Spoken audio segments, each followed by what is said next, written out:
हमारा आज का नॉवल काफ़ी इंटरेस्टिंग स्टोरी है।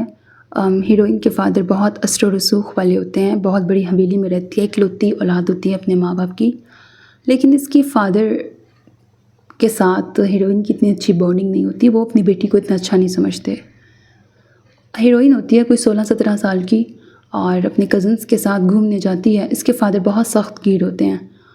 अब वहाँ पर 2 लड़के इसको किडनैप करते हैं और इसका रेप कर देते हैं।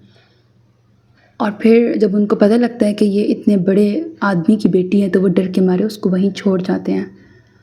अब आगे कैसे ट्विस्ट एंड टर्न्स आएंगे, हीरो कैसे इनकी लाइफ में आएगा। हीरो वैसे बहुत जेंटलमैन होता है। फिर आगे कहाँ मिसअंडरस्टैंडिंग आएगी, क्यों आएगी, हीरो की कब और किन हालात में इससे शादी होगी, हीरो को कब हकीकत पता लगेगी, ये सारी बातें आपको नावल सुन के समझ आएगा। नावल की ऑफ कोर्स हैप्पी एंडिंग है, यकीनन आपको पसंद भी आएगा।